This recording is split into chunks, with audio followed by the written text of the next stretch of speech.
اعوذ باللہ من الشیطان الرجیم بسم اللہ الرحمن الرحیم الحمد للہ رب العالمین باعث الانبیاء والمرسلین بارئ الخلائق اجمعین ثم الصلاة والسلام علی افضل الخلق محمد وآلہ الطیبین الطاہرین اللهم صل على محمد وعجل فرجهم۔ ہماری گفتگو چل رہی ہے نبی کی پہچان کے طریقوں میں کہ نبی کو کیسے پہچانا جائے، کیسے سمجھیں کہ یہ نبی ہے۔ تو اس میں ابھی تک ہم نے 2 طریقے پڑھے ہیں، صحیح۔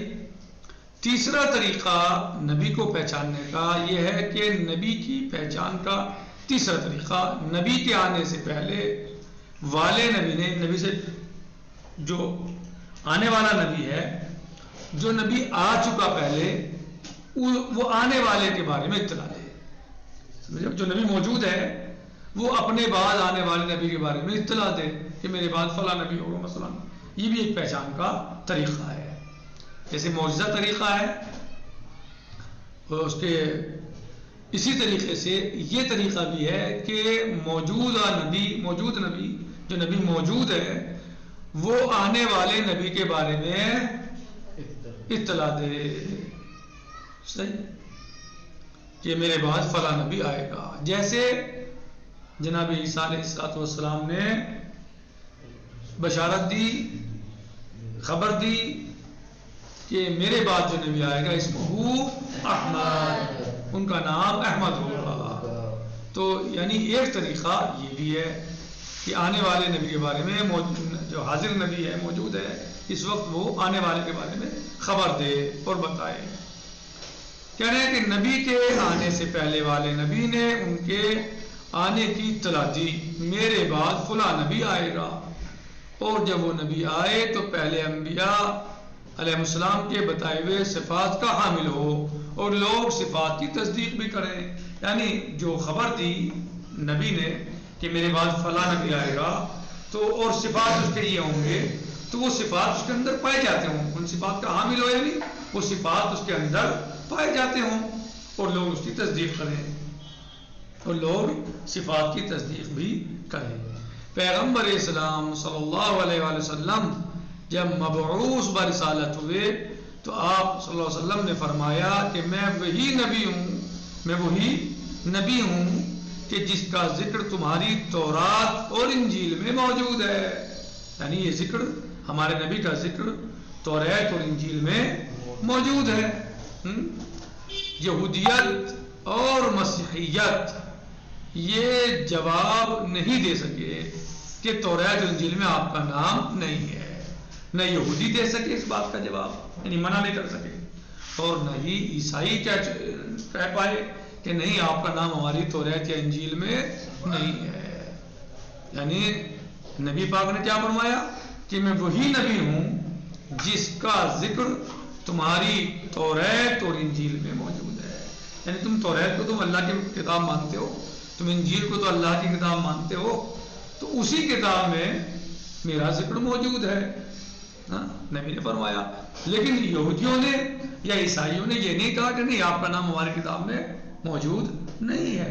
اس کا مطلب یہ ہے کہ یہ وہی نبی ہیں جن کی بشارت گزشتہ انبیاء علیہ السلام دے کر گئے تھے۔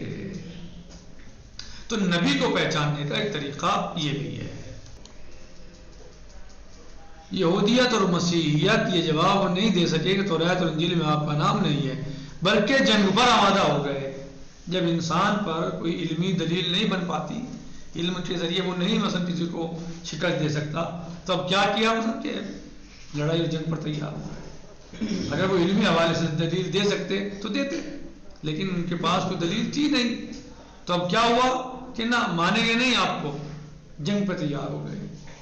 چاہیے کیا تھا، جب آپ کی کتاب میں موجود ہے تو ایمان لے آؤ، یا پھر بتاؤ کہ موجود نہیں ہے آپ کی کتاب میں، صحیح جواب تو اس کا، لیکن جواب بھی نہیں دیا، مانا بھی نہیں، اور کیا اختیار کیا، جنگ اختیار کی۔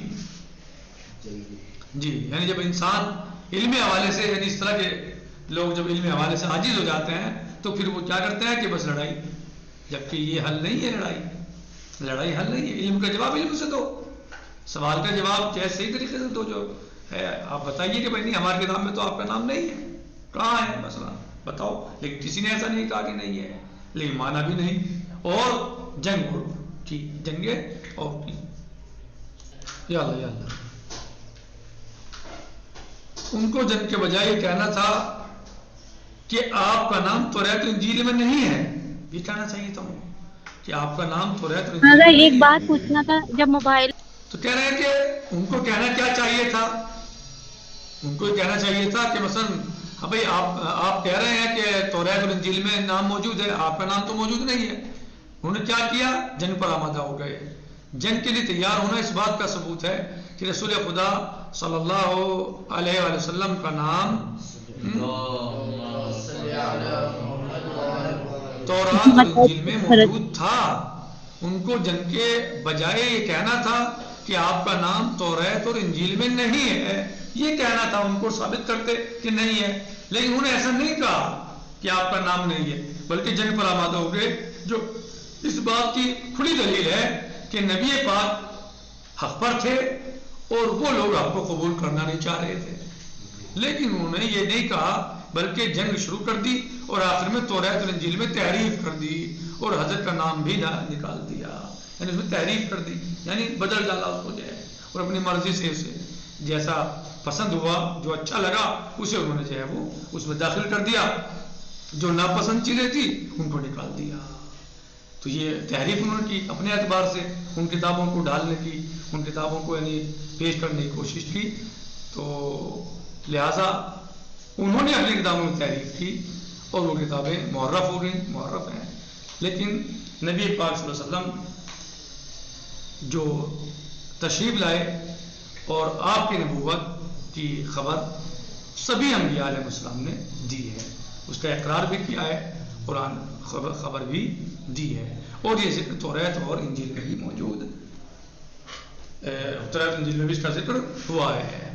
لیکن انہوں نے بعد میں اس کی تعریف کی، یعنی جو چیز ان کو اچھی لگی چاہے وہ نہیں بھی تھی وہ داخل کر دی، اور جو موجود تھی ان کو ناپسند تھی تو اس کو نکال دیا. تو نبی کے پہچاننے کا جہاں اور طریقے ہیں، وہاں ایک طریقہ یہ بھی ہے کہ موجود نبی آنے والے نبی کے بارے میں خبر دے، بشارت دے، بتائے کہ میرے بعد فلاں نبی آئے گا اور اس کے صفات یہ ہوں گے. جب وہ نبی آئے تو ان صفات کے حامل ہوں اور لوگ تصدیق کریں کہ ہاں یہ وہی صفات ہیں جو اس کے بارے میں بیان کیے گئے تھے. والحمدللہ رب العالمین، والسلام علیکم ورحمۃ اللہ تعالی وبرکاتہ. فی امان اللہ، خدا حافظ. اگر کوئی سوال ہے